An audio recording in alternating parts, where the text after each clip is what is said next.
Restaurant has always been like theater to me. Everything, the culture of the theater is applied to the restaurant. Every night is a performance. It will have leading man, it will have costumes, it will have backstage, front stage. You never bore the audience. All these details, all those billions of details, they filter into each other, they complement each other, become very powerful.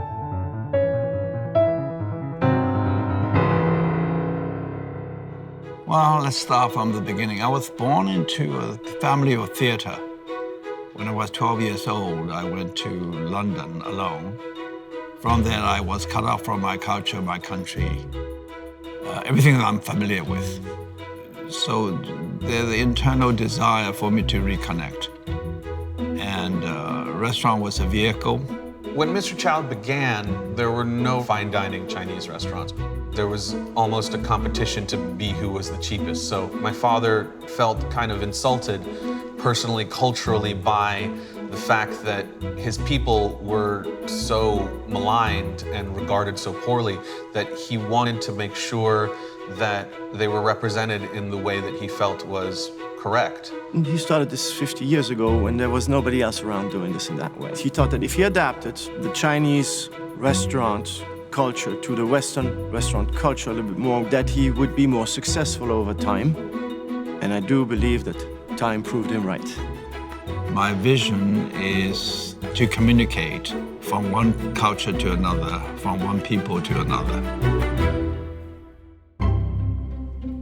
I think Las Vegas came a long way in the last 30 years, and in particular, last 5 years. I mean, Caesar's Palace is the biggest name of a hotel that has been on the Strip the longest. You couldn't find a better fit for Mr. Chow in Las Vegas than at Caesar's Palace. Every Mr. Chow is trying to accomplish one thing in general, which is to entertain.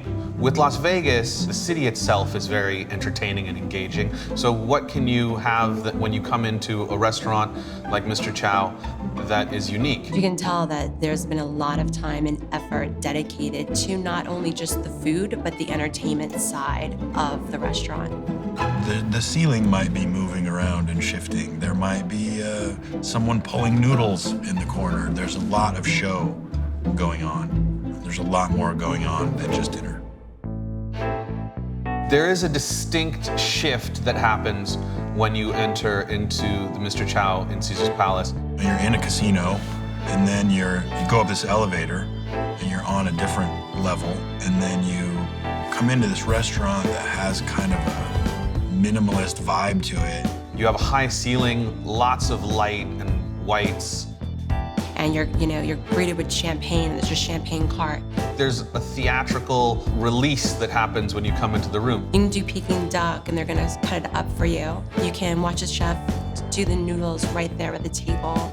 So once again, you've got another element where you got this like personal connection with the chef.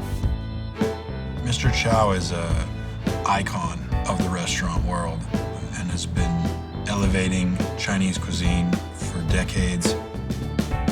It's not Chinese food like you've had anywhere else. It's very precise. It's the flavors that you expect, amped up and presented in a much more beautiful way.